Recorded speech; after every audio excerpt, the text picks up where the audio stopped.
여러분 안녕하십니까? 생방송 정치본색 6월 24일 금요일자 시작하겠습니다. 완전히 새로운 시각, 정치의 혁신을 제안한다는 정치본색입니다. 저는 노동일이고요. 오늘 두 분의 전문가와 함께하겠습니다. 제 옆에 제가 오른쪽에 박원석 전 국회의원 나오셨습니다. 인사하시죠. 안녕하십니까? 네, 제 왼쪽 옆에 전계환 정치평론가 함께하십니다. 예, 안녕하십니까? 예, 반갑습니다. 생방송 정치본색 완전히 새로운 시각, 정치의 혁신을 제안한다는 겁니다. 그러니까 완전히 새로운 시각을 좀 보여주셔야 되고요. 예, 정치의 혁신을 제안할 만한 그런 말씀도 좀 해주시길 부탁드리겠습니다. 자, 오늘 저희 생방송 정치본색의 캐치프레이즈가 독주 필망이라고 적었습니다. 이게 좀 뭔가 좀 무시무시한 느낌이 드는 얘기인데요. 오늘 좀 아무래도 현재 윤석열 정부에 좀 쓴소리를 해야 할 시간 같습니다. 여론조사 지지율 먼저 좀 얘기해야 될 것 같은데요. 여러분 많이 아시겠습니다만 지금 여러 차례 여론조사 나왔는데 윤석열 정부의 지지율이, 윤석열 대통령의 국정조사 지지율이 조금씩 떨어지고 있다는 그런 얘기입니다. 그래서 뭔가 크로스인데 보통 골든 크로스 얘기했는데 이제는 데드 크로스라는 얘기죠. 예, 지지율과 좀 반대 여론이 좀 완전히 뒤집어졌다 그런 얘기입니다. 자, 먼저 조금 그러려면 얘기해 볼게. 왜 이렇게 떨어지고 있는가? 원인을 좀 먼저 분석해 봐야 되겠죠? 먼저 어떻게 좀 분석하시는지. 대통령 여론조사 지지율이 좀 더 떨어지고 있는 원인에 대해서 먼저 분석 좀 해볼까요? 일단 윤 대통령이 정치를 하시던 분이 아니지 않습니까? 네. 검찰총장 하다가 그것도 이제 상대 진영에, 지금 국민의힘의 상대 진영에 임명한 검찰총장을 하다가 정치로 바로 건너오셔서 바로 대통령으로 직행을 했는데, 그렇죠. 이게 대통령은 됐지만 사실은 기반이 굉장히 약하다는 걸 의미하거든요. 당 내에도 그렇고 대중적 지지 기반도 그렇고. 네. 게다가 지난 대통령 선거가 이례적으로 치열한 선거였습니다. 0.73% 그렇죠. 정말 박빙의 차이였는데, 뒤집어서 얘기하면 그만큼 강한 반대가 저는 있다는 얘기라고 봅니다. 여전히 있다는 네. 것이고. 그렇다 보니까는 취임 초기에 이례적으로 국정에 대한 기대치, 지지율 이런 것들이 굉장히 낮은 상태에서 출발을 했습니다. 근데 그 낮은 상태에서 출발했는데 그것마저 지금 좀 떨어지고 있어서, 그러니까요. 어떻게 보면 상당히 위기의식을 좀 느껴야 되는 상황이 아닌가 싶고요. 또 윤석열 대통령의 스타일도 저는 일정하게 이런 결과에 반영되는 게 아닌가 싶은데, 이분이 좀 참신하다 이런 평가를 받는 점도 분명히 있습니다. 기존 정치권의 익숙한 그런 문법이 아니고, 특히 이제 청와대 이전 과정에서도 보여줬던 면모도 그렇고, 또 최근에 이제 도어 스태핑이라 그래서 매일 출근길에 기자들하고 문답식으로 메시지를 내는 것도 그렇고, 이게 이제 어떻게 보면은 형식의 파괴고 새로운 이 문법이거든요. 근데 그게 한편으로는 참신하게 받아들이는 면이 있지만은 한편으로는 좀 불안해 보인다, 이런 측면도 없지 않아 있어요. 네. 특히나 이제 정치를 오래 하셨던 이를테면 국민의힘의 원로 정치인들, 중진 정치인들 같은 경우에도 공사석에서 이런 말씀들을 자주 하신단 말이에요. 그래서 도어 스태핑 할 만큼 하셨으니까 이제 빈도를 줄이고 가급적 진짜 중요한 사안에 대해서만 얘기를 해야지, 나중에는 이제 언론이 전부 대통령 입만 쳐다보고, 그거는 공무원들도 마찬가지죠. 전부 대통령 입만 쳐다보게 된다. 어떻게 보면 이게 국정이라는 게 5년 동안의 장거리 마라톤 같은 거고, 처음에 그 틀을 잡는 게 굉장히 중요한데, 이건 뭔가 틀을 잡기도 전에 대통령 혼자 막 전력 질주를 하는 듯한 느낌이어서 네. 이게 굉장히 불안감을 조성하고 있는 게 아닌가라는 느낌이 들고요. 그리고 인수위 때 100몇 가지 국정 과제를 선정을 했지만, 그 국정 과제들 사이에 우선순위, 으뜸이 뭐냐, 이 정부의 제1의 국정 과제가 뭐냐. 지난 정부를 돌이켜 생각해 보면 일단 적폐청산, 그게 옳든 그르든 가시적으로 딱 보이는 게 있었고, 그 다음에 이제 남북 관계에 있어서 뭔가 새로운 어떤 반전을 한번 만들어 보겠다. 그럼으로써 이제 북핵 문제, 또 네. 한반도 평화 문제, 여기에 전기를 놓겠다, 이런 게 뚜렷이 보였는데, 이 정부 국정 과제가 도대체 뭔지, 그 우선순위가 어떻게 됐는지, 이런 게 솔직히 말해 잘 안 보입니다. 예. 이런 등등이 저는 겹쳐져서 초기에 이게 이제 뭐 이 국정에 있어서 어떤 포커스 이런 것들이 국민들한테 전달이 안 되면서 지지가 흩어지기 시작한 거 아닌가 이런 생각입니다. 네네. 계속 말씀하시면 한 10가지는 말씀하실 네. 텐데 이 정도로 좀 끊고 다음에 더 좀 부연해 보기로 하고 우리 저 전계원 평론가가 보시는 여러 가지 예, 요인들 그림을 먼저 한번 그려보겠습니다. 일단 예. 50대 50의 지지율이 이제 그 반은 지지하고 반은 예. 지지하지 않았습니다.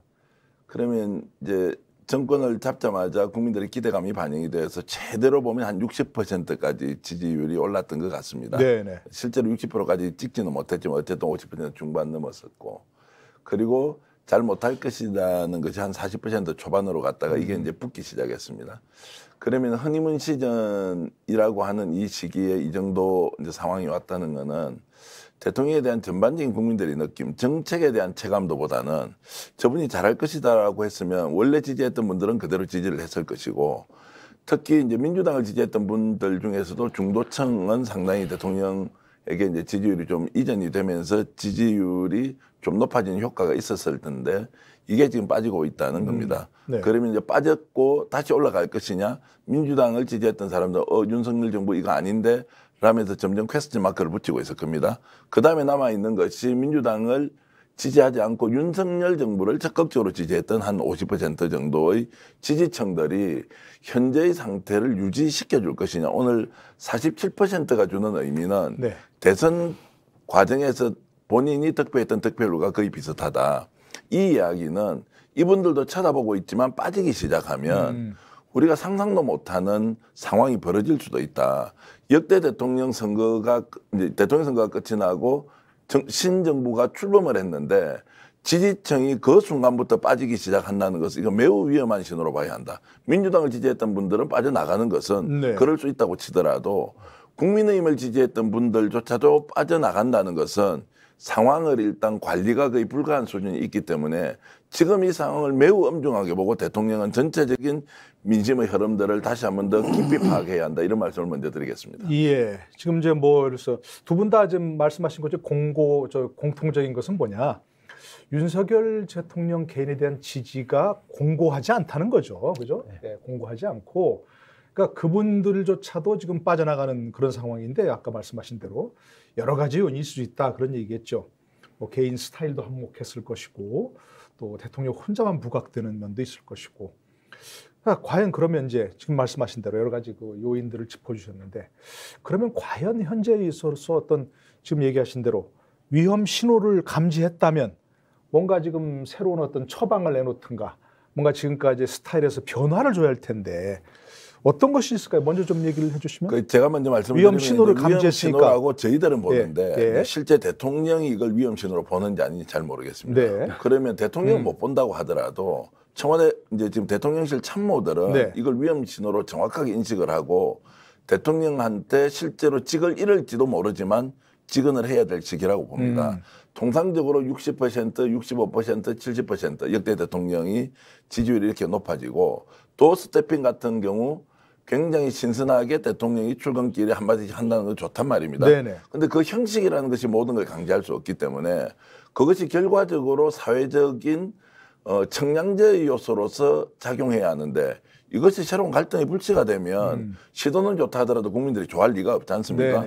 그런데 거기에서 한 번씩 대통령께서 하시는 짜증 섞인 내 마음을 전혀 이해 못하는 또는 언론의 보도 행태 이런 너무 편협한 시각으로 내가 지금 하고 있는 걸 보는 거 아니냐 이제 이렇게 가버리면 저는 오버랩되는 장면들이 너무 많다는 겁니다. 역대 대통령들이 자신의 진심을 국민들이 알아주지 않고 언론은 왜곡 보도하고 이런 상황에서 나를 너무 압박한다고 하면서 오히려 대중과 소통을 단절하고 청와대 또는 대통령실 안에서 자기 정치만을 계속 고집하려는 경향들 이미 많이 봐왔던 장면들인데 이미 예고편처럼 이것이 지금 드러나는 것은 아니냐. 그래서 신호가 왔고 대통령이 모른다 하더라도 참모가 적극적으로 지금 이 부분을 대통령께 건의해야 한다. 이런 말씀을 좀 드리겠습니다. 예, 우리 박원석 의원께서 보시는 지금부터 어떻게 해야 될지. 아니 지금 우리 전교환 대표 말씀하셨듯이 대통령 본인이 위기의식을 가져야 됩니다. 그렇지 않고서 지금 집권 초반에 청와대 참모 혹은 당에서 그걸 진언하기가 굉장히 어려워요. 이분이 과거의 정치를 오래 하면서 그런 소통 구조를 갖고 있고 또 정치권 내에 자기 세력도 있고 물론 뭐 윤핵관 이런 세력이 있긴 합니다만 그 선거를 중심으로 형성된 세력이기 때문에 네. 그게 이렇게 공고하거나 깊거나 이렇지가 못해요. 근데 제가 좀 걱정스러운 거는 글쎄요, 제가 이제 외형상 느껴지는 그런 느낌을 가지고 너무 단언하는지는 모르겠으나 대통령 너무 눈에 힘이 들어가 있어요. 어깨에도 너무 힘이 들어가 있고 그러면 주변에서 말을 못 붙입니다. 집권 초기에 사실은 대통령한테 말 붙이기 쉽지 않아요. 어떤 정권에서든지. 그러나 정치를 오래 하면서 깊은 관계에 있는 사람들은 어쨌든 대통령한테 진언도 하고 직언도 한단 말이죠. 근데 그런 사람이 없어요. 네. 그런 사람들이 누가 있을까 이렇게 우리가 상상해 보면 결국에는 검찰에 있을 때 자기 참모들인데 네. 그분들도 로앤오더에 익숙한 분들이지 이 협치와 소통에 익숙한 분들이 아니란 말이에요. 근데 지금 국회 상황을 보면 원구성 문제로 꽉 막혀 있지 않습니까? 물론 그거는 이제 상호 책임이 있어요. 어느 일방의 책임이라고 저는 보지 않습니다. 근데 대한민국 대통령제에서는 어쩔 수가 없습니다. 뭐 제왕적 대통령제 벗어나기 위해서 나 개인적으로 노력한다. 근데 시스템이 제왕적 대통령제예요. 결국엔 대통령이 이 막혀 있는 국회 상황이나 막혀 있는 정치를 풀기 위해서 노력을 하셔야 되는데 취임사에서도 그렇고 뭐 그 선거운동 과정에서 메시지도 소주 한 잔 놓고 언제든지 김치찌개 놓고서 얘기하자. 근데 실제 말뿐이지 저는 그런 노력을 기울인다고 생각하지 않습니다. 그리고 오히려 그와는 반대되게 전 정권의 이러저러한 문제들을 공세적으로 이슈화하고 있잖아요. 이러면 대화 관계가 개선이 안 됩니다. 물론 전 정권이 잘못한 거, 뭐 법의 원칙에 따라서 규명될 건 규명되고 평가될 건 평가되고 그에 따라서 정치적 책임을 져야 될 사람들은 져야 됩니다. 근데 그와 동시에 정치를 하기 위해서 국정의 성과를 만들기 위해서 아니 지금 국민의힘이 뭐 국회 과반 이상을 갖고 있다면 모르겠어요. 근데 이 절대 소수예요, 국회에서. 이런 상황에서 시행령 가지고 통치 못합니다. 결국엔 법도 바꾸고 예산도 통과시키고 정책적인 뒷받침이 돼야 돼요. 그러려면 야당 지도자들하고 대화하고 그리고 야당과 이 국정을 어떻게 풀어갈지에 대해서 이제 소통하고 그래야 되는데 지금까지 그런 모습이 전혀 보이지 않습니다. 그래서 저는 대통령 본인이 어쨌든 위기의식을 느끼고 지금 대외 환경도 굉장히 나쁘지 않습니까? 지지율 지금 40% 중반대로 주저앉고 있는데 이러다가 한두 가지 어떤 사건만 일어나게 되면 바로 레임덕입니다. 이명박 정부 때 광우병 사태로 인해서 이명박 정부가 출범하자마자 레임덕에 빠졌던 경험을 우리가 기억하실 거예요. 그런 전철을 밟지 않으려면 지금이라도 국정의 태세를 바꿔야 된다. 저는 그렇게 생각합니다. 근데 이제 저희가 처음에 이제 이렇게 여론조사 지지율이 처음에 얘기했지 않습니까? 많은 언론들에서 처음 출범하는 대통령의 정부의 지지율이 이렇게 낮은 적이 없다. 가장 낮았다 할 때 저는 개인적으로는 이렇게 낮았으니까 낮게 출발했으니까 오히려 좋지 않느냐. 1%씩만 올려가도 상당히 좋은 그런 일주일에 1%씩만 올리면 좋지 않냐인데 일주일에 1%씩 떨어지고 있는 상황이란 말입니다. 자, 몇 가지 계신데 쓴소리하는 사람이 없다. 그죠? 또 대통령이 정치를 하지 않는다. 협치를 야당과 적극적 협치를 구해야 된다 그러는데 자, 어떤 분이 그러셨어요? 지금 유일하게 쓴소리할 수 있는 사람이 한동훈 법무장관밖에 없다. 얘기했는데 부인 아닌가요? 예. 이제 그런 것도 이제 있을 수 있는데 한동훈 법무장관이 지금 어떤 뭐 조언을 할 수 있는 위치가 아닐까요? 장관이라고 하는 것은 그러니까 상명 하복에 이제 익숙하고 법무장관으로 임명됐지 않습니까? 검찰총장 시절에 참모와 총장의 관계, 대통령과 장관의 관계는 저는 뭐 심하게 얘기하면 하늘과 땅 차이일 거고요. 네네. 그리고 본인이 지금 민심의 흐름을 파악해 대통령한테 직언한다.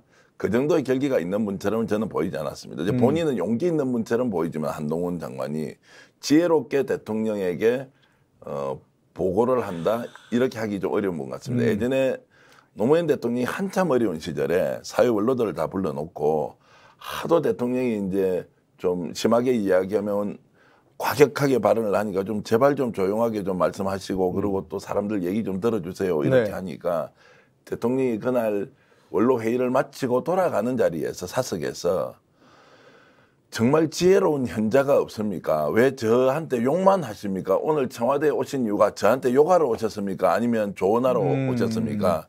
이 말은 진심으로 조언을 받고 싶은데 꾸짖기만 하고 대책은 없더라는 겁니다. 그러면 지금 윤석열 대통령에 대해서도 잘못했단 말입니다. 민심과 이반돼 있습니다. 이것을 대통령에게 어떻게 설득하는 언어로서 대통령의 마음을 얻을 것이냐. 그러면 저는 한동훈 장관이 아니고 지금 김대기 비서실장이라고 보는데요. 이분이 경기고등학교 나오고 서울대 경제학과를 나와서 재경고시를 하신 분이에요. 네. 이분은 모든 정권, 뭐 좀 심하게 얘기하면 정권 한 3개, 4개에 요직이란 요직을 다 거쳤던 분인데 저 중차대한 비서실장 얘기하시는 거죠? 예, 예. 네네네. 비서실장으로 어떻게 발탁이 됐느냐. 윤석열 정부가 정치를 잘 모르는데 또 두 분은 면식이 없던 분이에요. 비서실장의 역할은 민심의 흐름을 정확하게 알고 대통령께 직언하는 자리이지 않습니까? 그런데 이분은 지금까지 공직 활동을 하면서 단 한 번도 반은 농담이고 반은 진담이다. 자신의 의견을 내본 적이 없다는 분이라고 네. 저는 여러분들한테 얘기를 들었어요. 그 말은 대통령의 의중을 잘 파악해서 옮기기는 하는데 자신의 의견을 가공해서 대통령께 직언을 하지 못하는 분이에요. 그러니까 누구라도 데리고 서기는 좋은데 누구한테도 쓴소리를 하거나 지혜로운 제안을 할 수 없는 분이라는 거예요.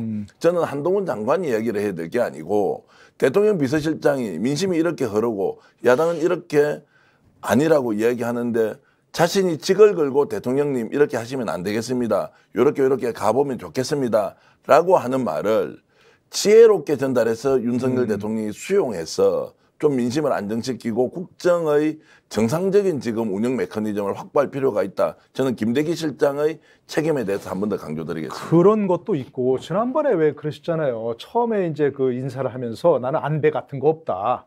능력만 볼 뿐이다. 얘기했는데 누구죠? 그때 뭐 워싱턴 포스트 기자인가요? 네. 그 바이든 대통령하고 이제 와서 실전 회견할 때 끝나고 왜 여성이 이렇게 없냐? 이게 처음에는 그때 여성이 뭐 그럴 만한 지위에 있는 사람이 없다.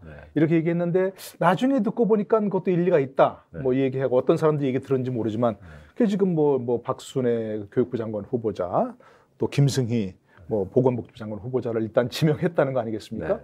그런 걸 보면 뭐 제대로 된 소리를 제대로 된 경로를 통해서 들으면 그것도 어떤 유연하게 바꿀 수 있는 부분도 있지 않나 싶은데 그런 경로가 지금 없는 건가요? 그 얘기를 워싱턴 포스트 기자 질문을 듣고서 머리에 뭐 맞은 것 같은 느낌이었다. 그런 얘기 했잖아요. 라는 것 자체가 굉장히 어이가 없는 거죠. 어떻게 보면. 그렇습니까? 내부에서 그런 진언조차 없었다는 것은 사실은 지금 저 청와대 시스템이나 소통 구조 자체에 굉장히 문제가 있다고 생각하고 여당과의 야당은 둘째치고 소통 구조도 좀 문제가 있다고 보고요. 아니 그리고 언론에서 그 문제 지적 안 했나요? 지적했습니다. 너무 이게 성비 불균형이 심하다. 전부 뭐 이 서울대 고시 출신 남성들로 지금 자리를 다 채워가고 있다. 근데 그런 거는 눈길을 안 주다가 이게 워싱턴 포스트 기자가 그 얘기 한마디 했다 그래서 바로 이제 태세를 전환해서 여성 장관 후보자들을 임명을 했는데 이분들이 성공한 인사가 아니에요 또. 지금 두 분 다 국회 청문회 열리면 거의 낙막감이라고 볼 수밖에 없는 검증이 어떻게 보면 전혀 되지 않은 그런 후보자들을 또 임명을 했어요. 그렇다 보니까 지금 이제 임기 시작한 지 뭐 60일이 채 안 됐지 않습니까? 근데 어떤 분들은 최근에 만났더니 한 2년 된 것 같다. 이런 말씀을 하시는 분들도 있어요. 왜냐하면 피로도가 벌써 많이 생기기 시작했다는 거죠. 그래서 저는 윤석열 대통령이 법도 좋고 원칙도 좋고 다 좋은데 일단 잠깐 멈추고 한번 지난 그 취임 때부터 지금까지 길게 보면 뭐 대선 이후부터 지금까지를 한번 돌아보면서 국정에 어떤 요소들이 부족하고 어떤 요소들을 보완해야 되겠는가라는 거를 허심탄회하게 아까 이제 김대기 비서실장도 말씀을 하셨지만 가까운 이제 참모들하고부터 논의를 좀 하시는 게 어떨까. 그리고 조금 이제 정말로 한숨 돌리고 그야말로 저 야당에서 하는 것처럼 워크숍도 좀 한번 하셔가지고 지금까지 어떤 국정 그저를 좀 평가도 해보고 어떤 것을 좀 고쳐야 하는가 하고 조금 쉼이 필요하다.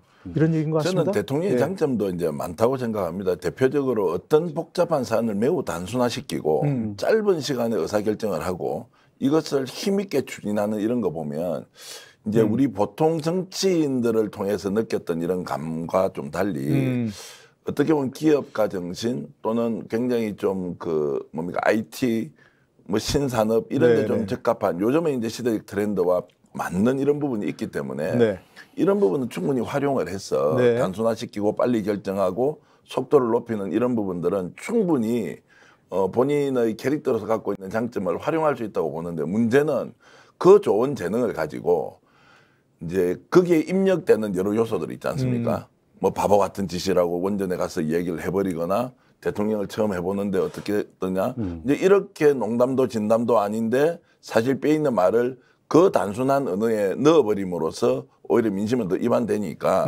장점은 살리고 단점은 좀 걷어내는 이런 지혜로운 충고가 필요하다 이렇게 봅니다. 근데 그게 참 저 아까도 잠깐 지적하신 부분 중에 하나가 이제 바로 그런 것 같거든요.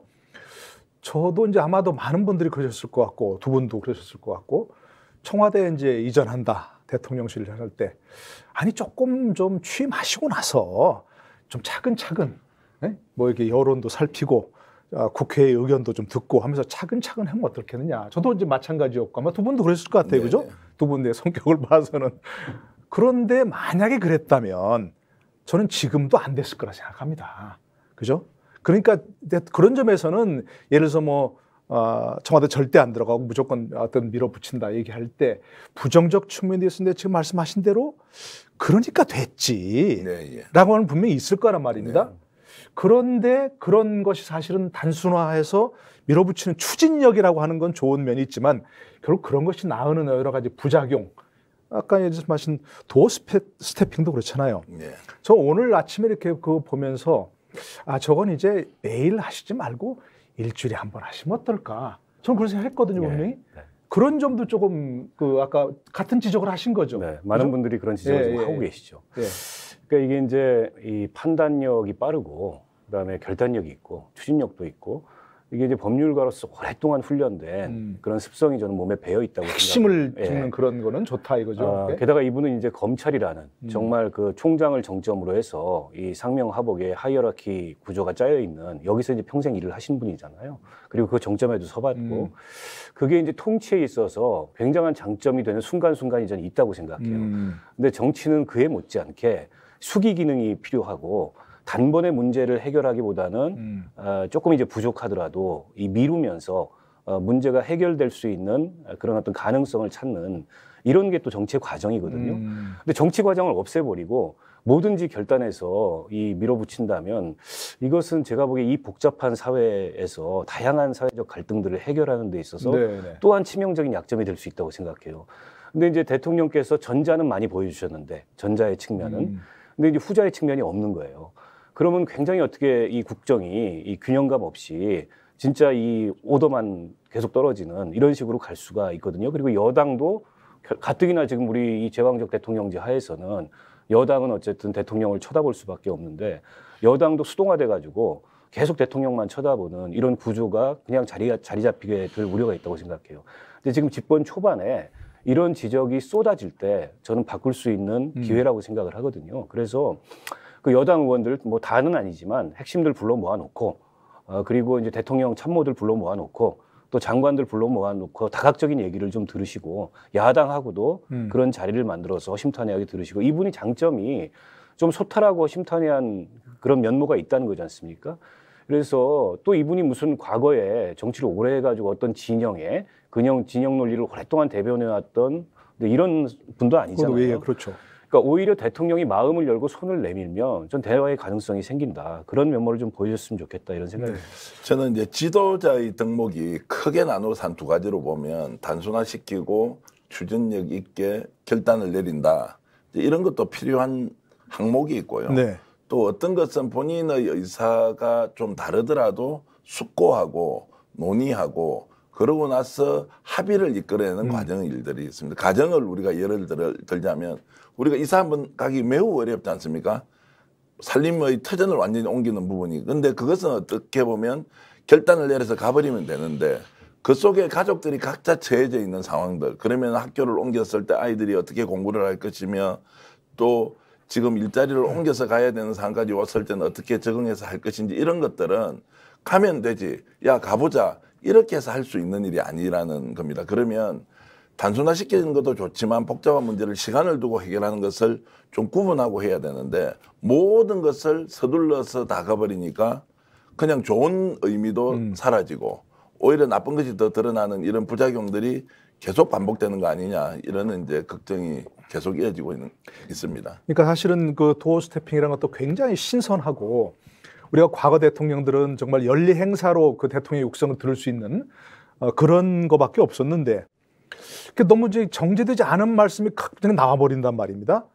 그게 이제 나중에 저는 처음에는 조금 뭔가 좀 어긋나는 메시지가 있어도 뭐 나중에 그걸 이제 뭐랄까요, 주워 담으면 뭔가 지금 나중에 가서 그걸 이런 뜻이 아니었고 이렇게 이제 하면 된다 생각을 했는데, 이게 그 대통령의 최근 말은 나온 게 경찰의 어떤 그 뭐 치안감 승진 문제가 조금 어긋났을 때 바로 대통령이 국기문란 이렇게 정의해버리면 그걸 다르게 누구도 정의할 수가 없잖아요. 사실 여당에서도 그렇고 행안부에서도 그렇고 국기문란이 돼버리는 거잖아요. 이게 그런 것도 있고, 그 바보 같은 짓이야라고 해버리면 혼자 문제 돼서 누구도 그걸 다르게 정의할 수가 없어버리지 뭐란 말입니다. 대통령께서 아침에 일찍 나와서 바로 이렇게 정의해버리니까 그에 대해서 정치나 어떤 정책이나 다른 사람들의 어떤 그 해석이나 이런 것들이 끼어들 여지가 없어져 버린단 말입니다. 바로 그런 것들을 지적하시는 거겠죠. 이게. 예, 저는 청와대 옮기는 거 좋고요. 뭐 그렇게 해서 국민들이 신선하다 이렇게 했지 않습니까? 도스태핑 좋습니다. 그 대통령이 굉장히 가까이 다가와서 좋았습니다. 아이고, 뭐 이웃집 아저씨 같은 대통령이 엘리트이긴 하지만 그래도 매우 친근하게 오니까 좋네. 청와대 개방도 잘했다. 이렇게 평가 내릴 수 있습니다. 그런데 그렇게 가까이 온 이웃집 아저씨 같은 대통령이 이제 무서워지기 시작하는 겁니다. 국기문란 이야기하죠. 전임 정부가 했던 것에 대해서 충분하게 논의하지 않고 바보 같은 짓이라고 규정을 해버리죠.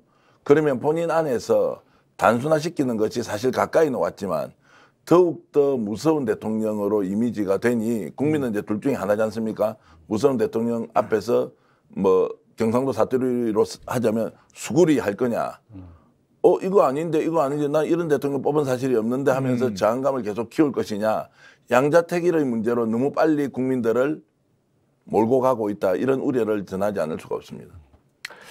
그렇죠. 저는 어느 정도 이제 이분도 한계가 있을 거라고 생각해요. 평생 이제 법률가로 살았기 때문에 그 세계관이 있거든요. 결국 이게 합법이냐 불법이냐, 저 사람이 범인이냐 참고인이냐, 아니면 혐의가 없는 사람이냐, 뭐 이런 식으로 이 생각하는 그런 습성이 저는 남아 있을 거라고 생각합니다. 근데 국정은 전혀 그거와 다르거든요. 어떻게 보면 옳고 그름만 있을 수가 없고 옳다고 볼 수도 없고 그러다고 볼 수도 없는 그런 지대가 있는 게 사실 대부분의 문제가 그렇습니다. 정치에서 쟁점이 되는. 이제 그런 걸 좀 빨리 받아들이셔야 되고, 본인이 빨리 받아들이고 발상을 전환하면 여러 가지 잠재력이 있는 분이기 때문에 이제 새로운 가능성들을 만들어 나가야 되는데, 저는 그래서 이제 조언을 하자면 5년이라는 재임 기간 평생 대통령 할 게 아니지 않습니까? 나는 이걸 역사에 남기는, 물론 이제 그것만 하고 나머지는 안 하겠다 이럴 수는 없는 거죠, 국정이라는 게.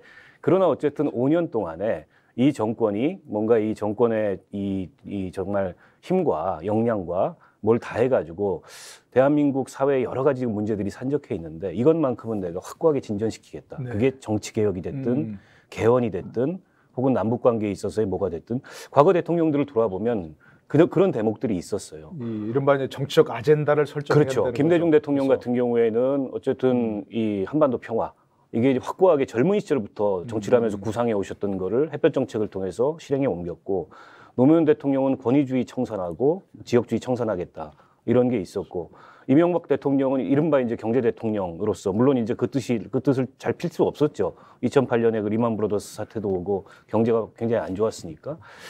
저는 집권 초기에 그 핵심 어젠다가 서야 되는데 지금 보니까 그 어젠다가 대충 이제 감으로는 법치주의 확립 이런 것 같아요. 근데 법치주의라는 것은 저는 통치의 수단이고 방법이지 그 자체가 목적이 되면 굉장히 저는 국민들로부터 걱정을 많이 살 거라고 봅니다. 그런 면에서 봤을 때 법치주의 확립이라는 것은 검찰총장으로 법을 집행하는 집행자의 입장에서는 모르겠으나 그보다 지금 훨씬 더 복잡하고 다원화된 이런 갈등을 다뤄야 되는 정치의 영역에서는 그건 이제 수단이자 방법으로 생각해야 될 문제라고 보고, 국정의 어젠다를 빨리 세우시라, 목표를, 이런 말씀 드리고 싶습니다. 그러니까 사실은 이제 국민들이 이제 이분만의 어떤 그 윤석열 행정부, 윤석열 정부의 어떤 그 과업이 뭐냐, 과제가 뭐냐 하는 것이 지금 얘기하신 대로 이제 정치적 어젠다를 설정하는 건데, 그거를 느낄 수 있는 게 바로 이제 그 취임사 아니었습니까?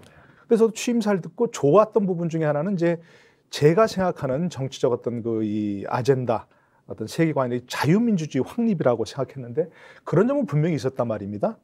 그런데 그걸 구체적으로 어떻게 그 만들어 갈 것인가, 이 대한민국을 이끌어 갈 것인가 하는 부분에 있어서는 사실 너무 추상적이었어요. 자유가 35번 들어갔는데 그 자유를 어떻게 어떤 식으로 구체적으로 이 대한민국을 이끌어가면서 실행해 나갈 것인가 하는 그런 부분에 있어서는 좀 약하다.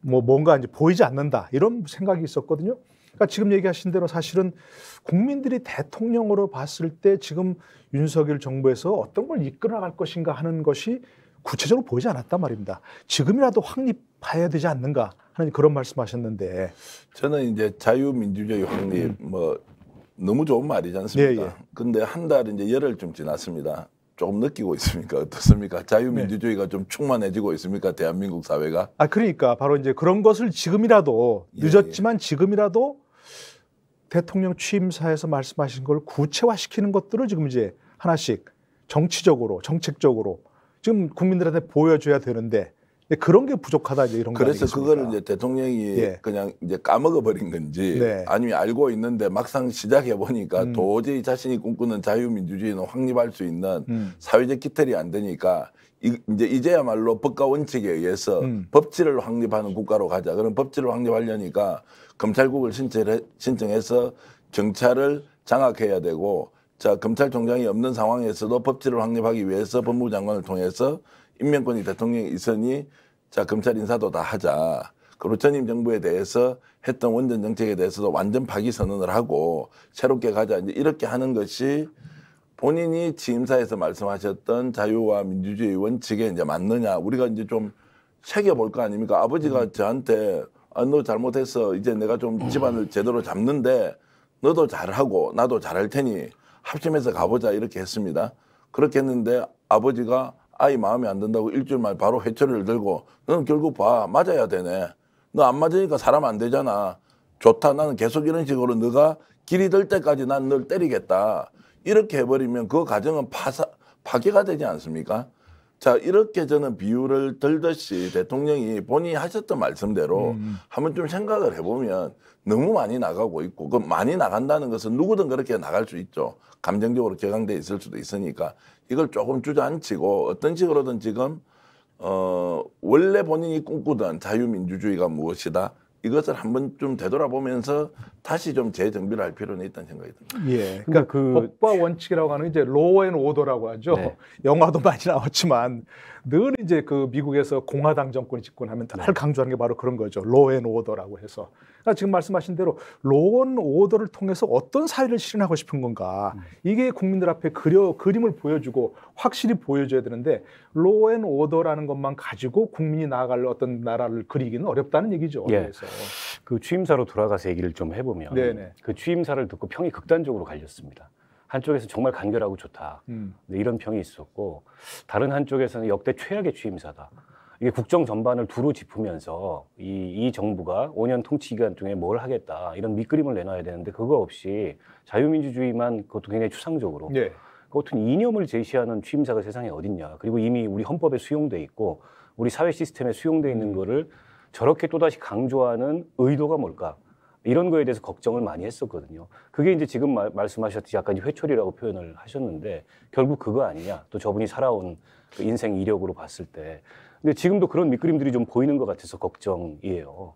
특히 이제 최근에 이제 이 공권력 문제에 대해서 총장 없이 이렇게 이제 검찰을 다 이제 총장이 직접 임명해야 될 참모들까지 다 임명하는 걸 보면서 결국 이건 내 검찰이고 나나 한동훈이 제일 잘하는 검찰이고 총장 누가 해도 상관없다. 대충 이제 연조 맞고 그 주변에서 할만하다 이런 사람이 하면 된다. 그러면 이제 바지 총장이 되는 건데 어제 이제 많은 뉴스에서도 그걸 다뤘듯이 본인이 검찰총장 시절에는 인사권 없다는 이유로 스스로 식물총장으로 규정하면서 강하게 문재인 정부하고 대립을 했었거든요.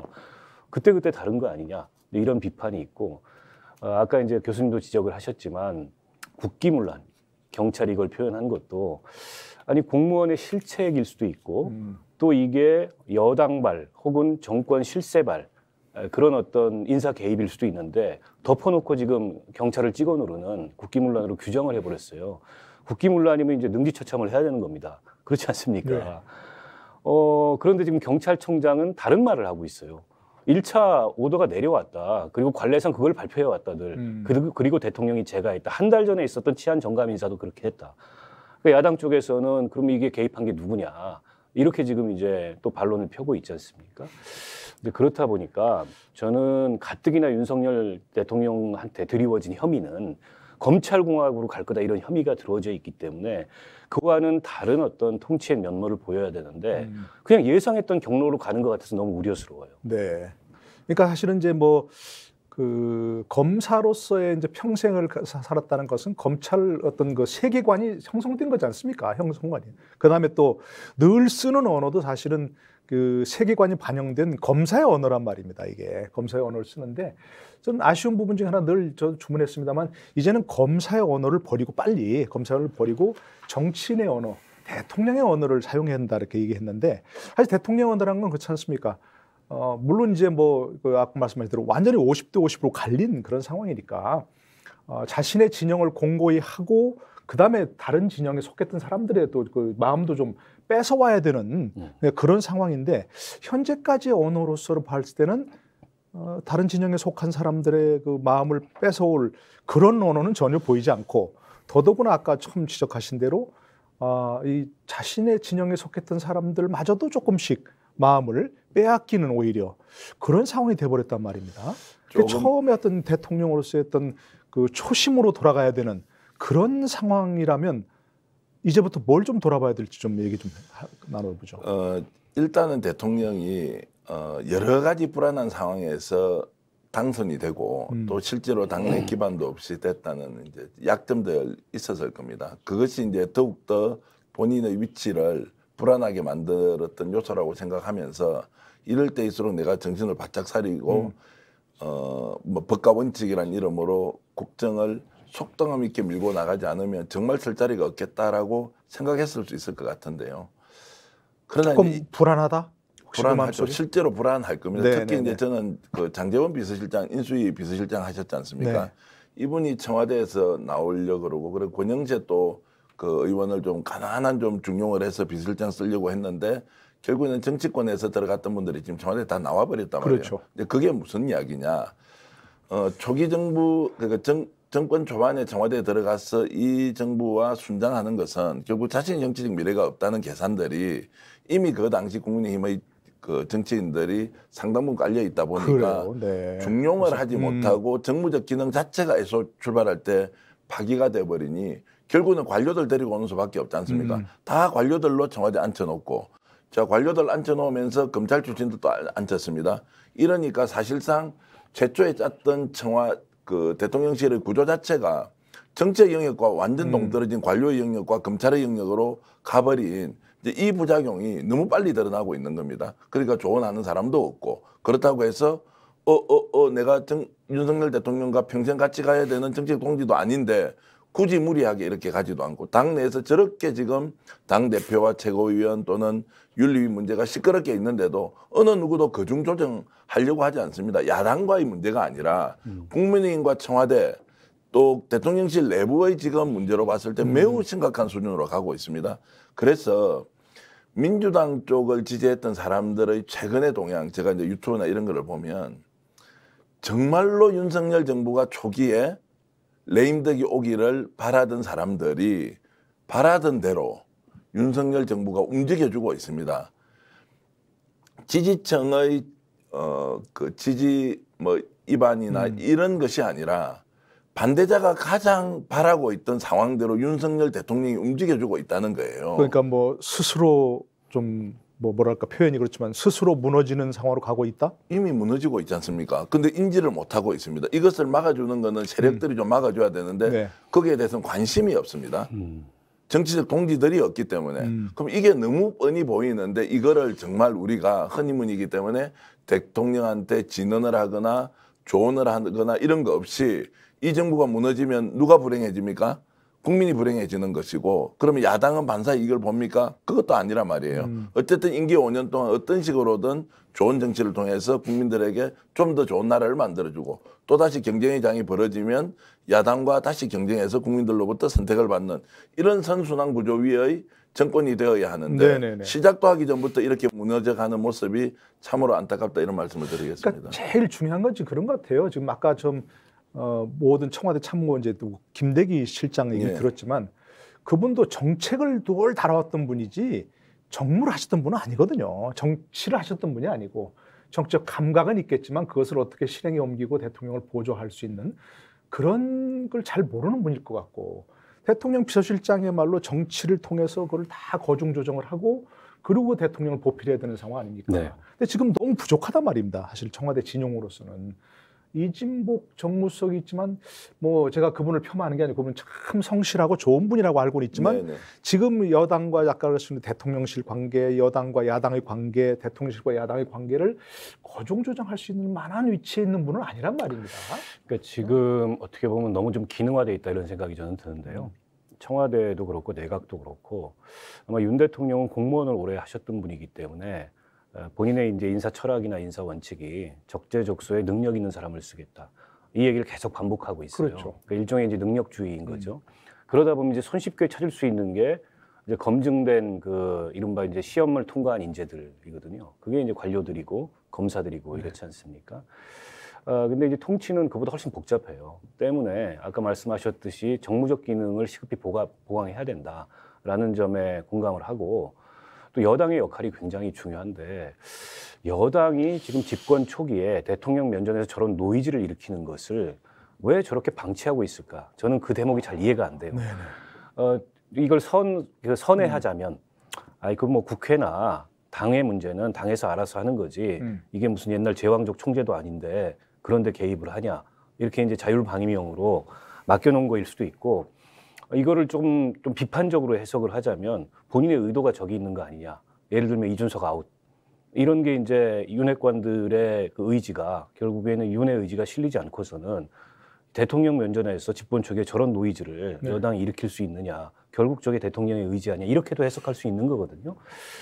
근데 지금 보면 대한민국 대통령들의 불행은 뭐냐면 국회의원을 하셨던 분들도 올해 대통령이 되면은 여의도를 멀리해요.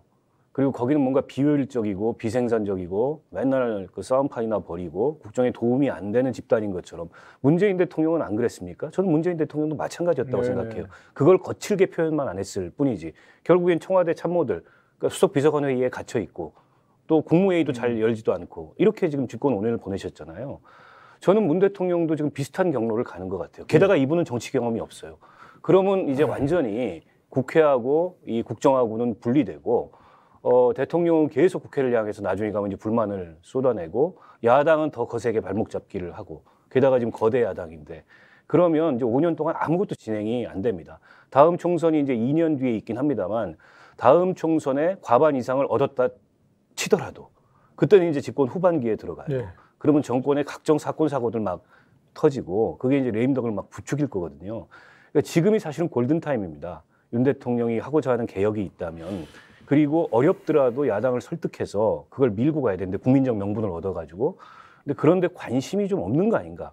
솔직히 말해서 그런 느낌을 받아요. 근데 지금 사실은 이제 지난번에 첫 번째 뭐 그게 얼마나 진지하게 추진이 되는지 모르겠지만 김치찌개하고 뭐 돼지갈비 놓고 소주 한잔 합시다라고 제안을 하셨다는 거 아니에요, 그죠? 지나가듯 한 것 같아요. 네?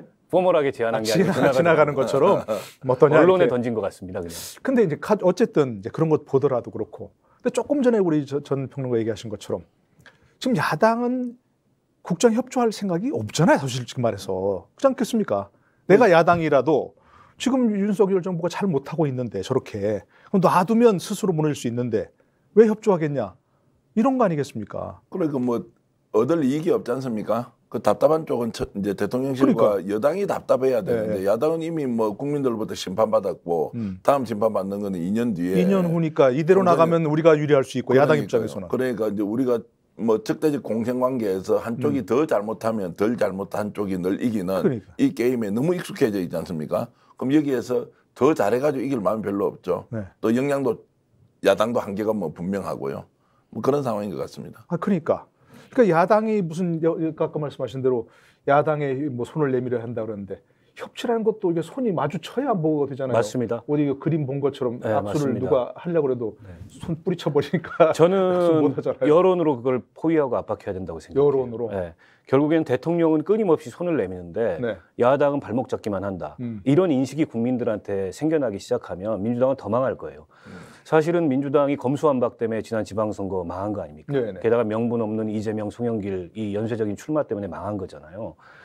근데 대통령이 그럼에도 불구하고 야당이 더 이제 크게 망해주기를 기대하면서 앞으로 2년 동안 다음 총선 때까지 전국을 운영할 수는 없어요. 그럼 결국 어쨌든 상대를 계속 포용하는 모습을 보이고 소통하는 모습을 보이면서 그걸 뿌리치고 계속 발목 잡기 하는 야당이다 이런 구도가 만들어지면 그때 2년 뒤에 총선에서 민주당은 정말 폭망할 거예요. 네. 근데 지금은 책임이 반분되고 있어요. 아니 대통령도 뭐 별로 그럴 뜻이 없는 것 같고 전 정권 문제들 캐내가지고 특히나 이제 뭐 북한이라는 코드를 집어넣어서 옛날 색깔론이라 다시 들먹이려고 하고 있고 전직 대통령 그 집 앞에 가서 보수 유튜버들이 시위하는 것도 아니 뭐 법대로 되겠죠. 이렇게 지금 보인다든지 그리고 뭐 이제 묻는 기자들한테 그럼 하지 말까요? 뭐 이런 식의 화법을 구사한다든지 이런 게 사실은 국민들 눈에는 야당 책임 못지않게 과연 이 국정에 이 진정한 그런 성과를 만들고자 하는 의지가 있는 거냐, 대화하고 소통하고 협치할 의지가 있는 거냐 이걸 의심케 만들고 있거든요. 근데 책임이 반분되기 시작하면 야당도 개혁 안 하죠. 계속 발목 잡기만 하면 그렇죠. 서로 흔들고 네. 서로 망치면서 이 어떻게 보면 그럼 이 반사이익이 더 또 못하기 돌아오는데 게임으로 더 못하기 게임으로 돌아가니까. 그러니까 국민들은 불행한 거죠 그 사이에서. 그러니까 참 그런 면에서 저도 좀 지적하시면 아쉬운 게 중에 문재인 대통령 집 앞에 가서 이렇게 시위하는데 법대로 뭐 대통령실 앞에서 되는데 이거보다는 법대로 할 수밖에 없지만 그런 건 바람직하지 않지요. 그렇게 욕설하고 그런 것은 좀 가능하면 안 했으면 좋겠습니다. 라는 말을만 했다면 그렇죠. 굉장히 점수가 올라가는 거죠. 사실. 민주당이 조금 약간 면구스러워지죠. 그죠. 그거 가지고 흥분하다가. 네, 대통령이 뭐 어떻게 하지 마라 할 수는 없잖아요. 그러나 그런 것은 좀 자제하는 게 좋지 않겠습니까? 네. 라는 말만 했다면 그게 이제 사실은 정치적 언어고 대통령의 언어고 이럴 텐데 그 점은 참 아쉬운 부분은 분명히 있어요. 그래서 저는 이제 우리 박원석 의원님이 책임의 반분이 이루어지고 있다. 이제 이렇게 해서 반분이라고 볼 수도 있고 저는 오히려 이제 윤석열 정부의 책임이 전부라고 저는 보는 쪽인데요. 네. 야당이야 이렇든 저렇든 권한이 아주 제한돼 있기 때문에 여당이든 또는 대통령이든 이런 문제를 전체적으로 끌고 가면서 사실 협치를 하려면 양보를 좀 해야 되지 않습니까? 어떤 양보를 할까요? 예를 법사위원장도 이제 뭐 아니, 양출하고 법사위원장의 권한 제한만 좀 더 하면 네네네. 지금 야당에서는 맞겠다는 거 아닙니까?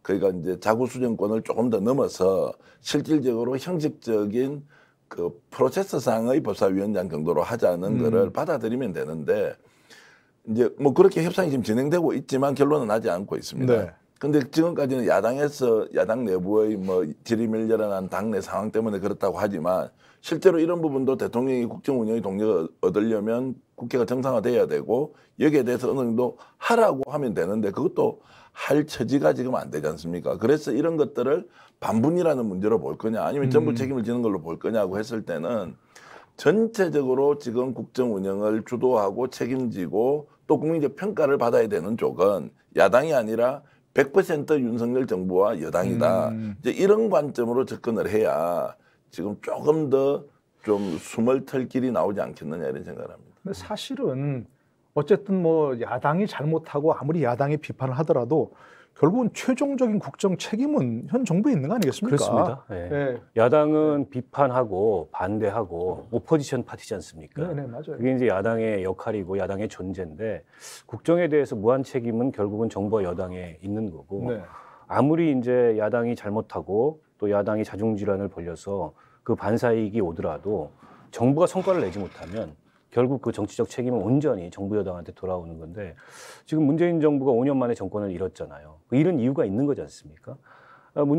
윤석열 정부도 이런 식으로 가면 지금과 같은 기조가 계속된다면 과연 어떤 국정의 성과를 이룰 수 있을까? 근데 이런 생각을 지금 여권 내부에서 하는 분들도 있잖아요. 그런 네. 목소리 전 귀 기울여야 된다고 봅니다. 자, 마무리할 시간 같은데요. 두 분께서 짧게 정말 윤석열 정부에 정말 이것만은 조금 부탁한다 하는 제안을 좀 해주시죠. 한 가지. 수준이 낮으면 수준을 빨리 높여야 되고요.